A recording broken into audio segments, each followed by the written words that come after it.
submission. But still, you still have the opportunity to continue.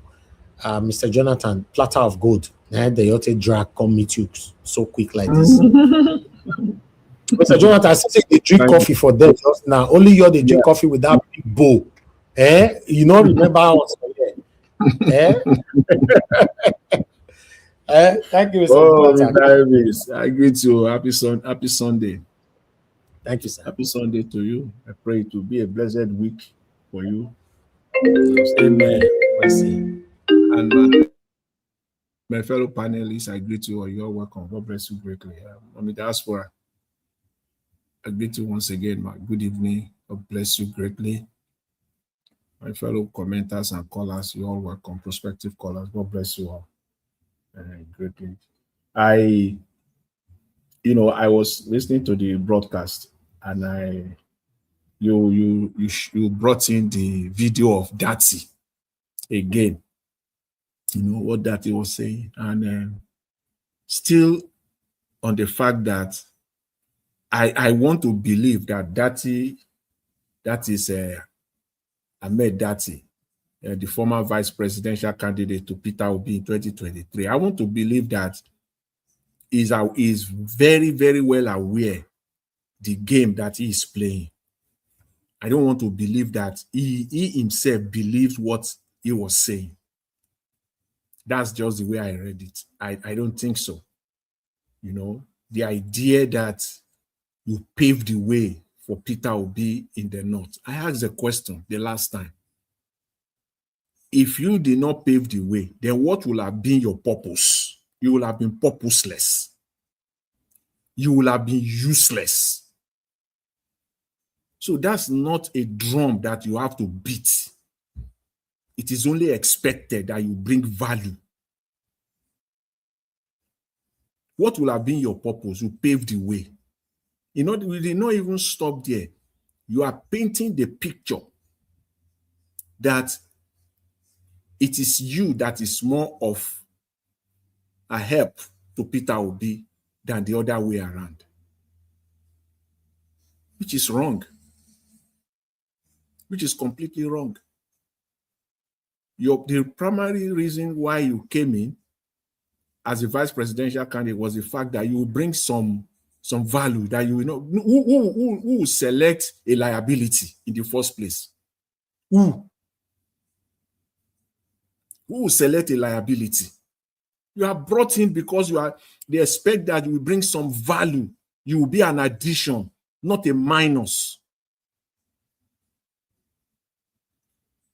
Not a suppression, but an addition to the campaign.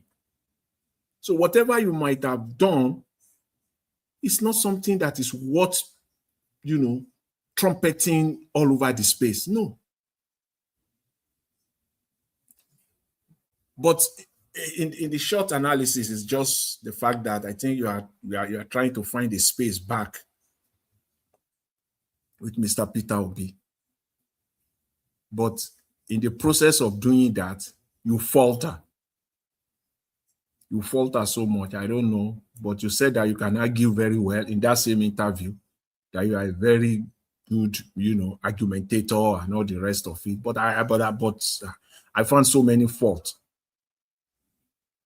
Because if the interviewer were, the host, the interviewer were to take you on, I think it will have shown your hypocrisy much more. Because in an attempt to respond, you will further expose yourself. You helped Mr. Peter Obi, and so I will even conclude that you fell short, far, far, far short of expectation. You still brought some liability to the campaign. You think that you brought the entire value. No, you didn't bring the entire value. You still carry a lot of liability to that campaign.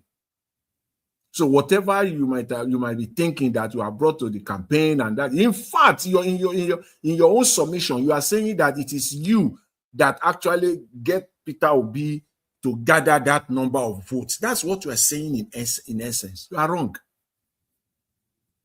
totally wrong, but you are doing it in a very smart way. But we got you. We know what you're trying to do. That you are still valuable, that you are still there. It's like, I'm here, please don't miss me. I'm here, Mr. Peter Obi, I'm here, I'm still here. That's your purpose for that interview. But you falter. Totally. That's how I characterize that interview. We are neither here nor there. So if I watch that interview 10 times, my submission will be the same. It will not change 10 times. But again, with respect to 2027, Nigerians, I don't want us to end to be a total loser, I don't want 2027 to be a total lost. That will be a catastrophe. What I'm trying to say is that we must prepare ourselves, because we know that Tinubu is bent on rigging, and the rigging has already begun. He's doing it methodically, strategically. The only shortfall for him is that we all know, because rigging was supposed to be something discreet. Rigging was supposed to be something that we do in a way and manner that it will not be exposed. But we already know. That's the only shortfall for you, Mr. Tinubu. We already know all the strategic steps that you are taking. You have begun the rigging. The rigging, you are rigging already. You are rigging the process already. We know that. My call, I just want to use this time, and I pray it won't be only today. God continue to give us life to 2027 and beyond. It will not be just today. I just want to let people know that it cannot be double jeopardy for us in 2027. I've said it previously, even before this whole election cycle, kicks in. But if there is any time to really say it more loudly, it is now. It is now. And that is if I don't want to be misconstrued or misunderstood. That's why I emphasize on this word. If Mr. Tinubu find his way in 2027, again, the entire 4 years, it must be made miserable for him. And how? To achieve that is to ensure that the APC never, from 2027, does not get close to having a majority in the National Assembly. Nigerians, this is the key. We have 2 bullets. We cannot afford to waste the 2 bullets. Just 2 and 2 only. One is targeted at Tinubu, which is to get him out of office, the presidential election, get him out of office outright in 2027. The second bullet is to take control of the National Assembly. It is one or both. We cannot afford to miss the 2.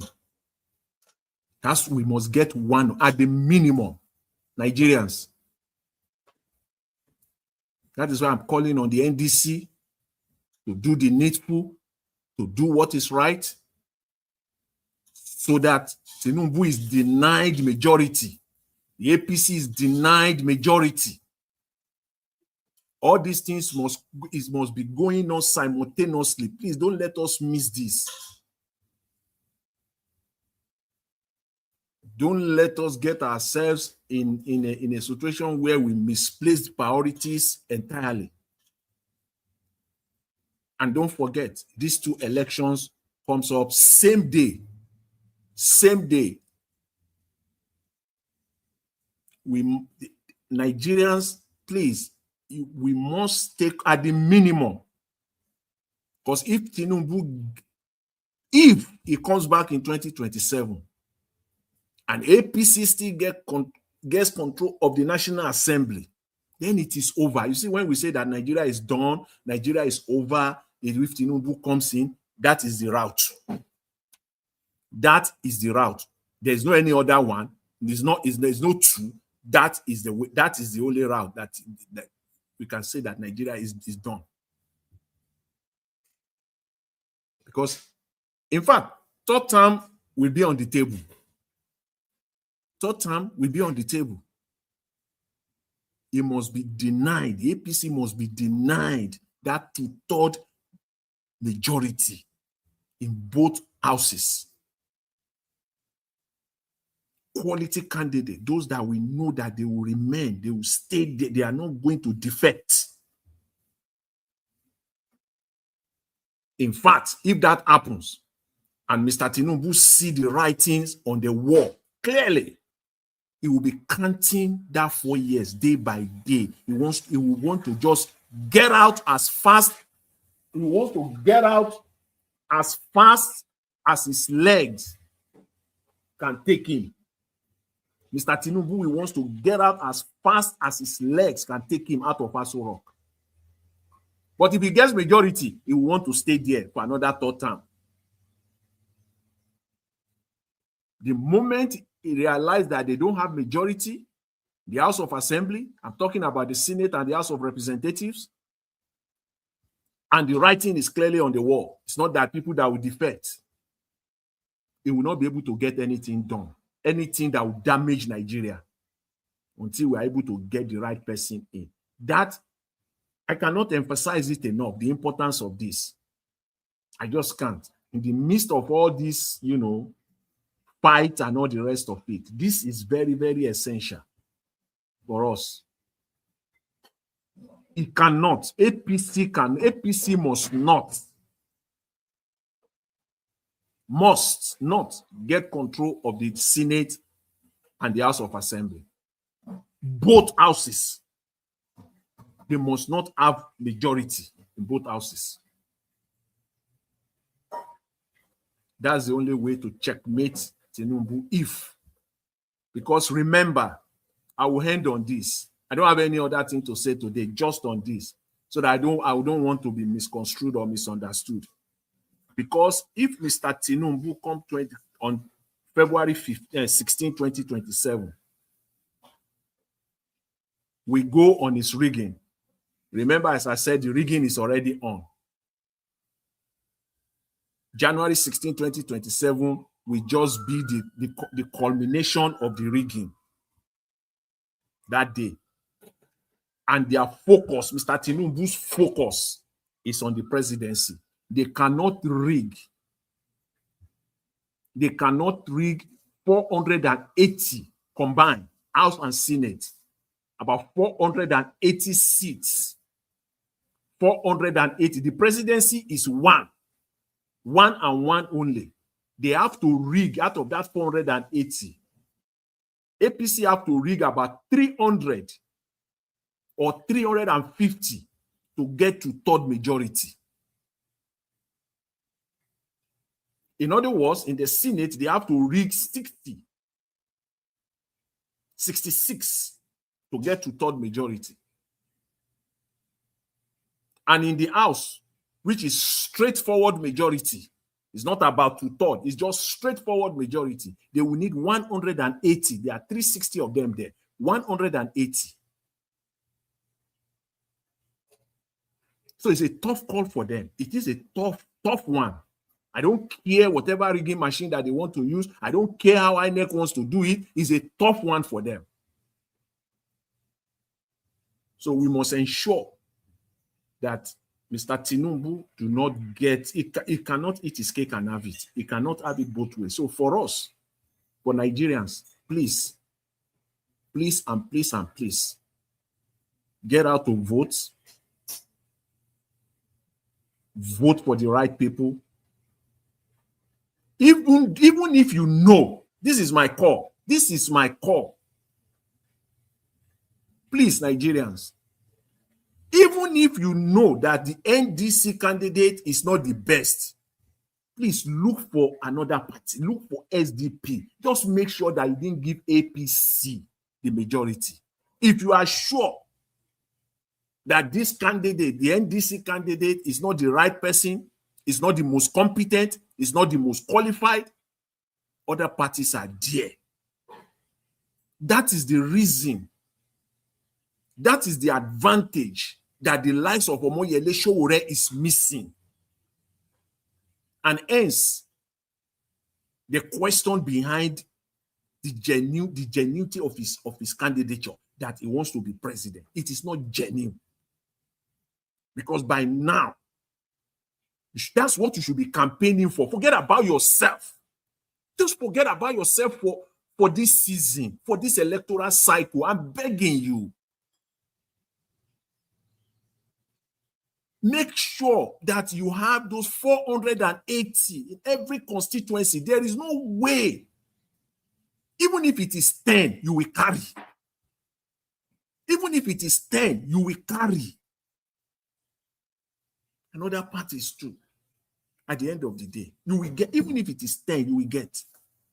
Please, Nigerians, this is where the focus should be. I know the presidency is very crucial, or the rest of it. But we must deny Mr. Tinubu. If not, then Nigeria is gone. Then forget it. Everybody just pack your bags and everything. Nigeria is gone. That's my call. That's my cry for Nigerians. I will leave it there. Thank you very much. I appreciate it.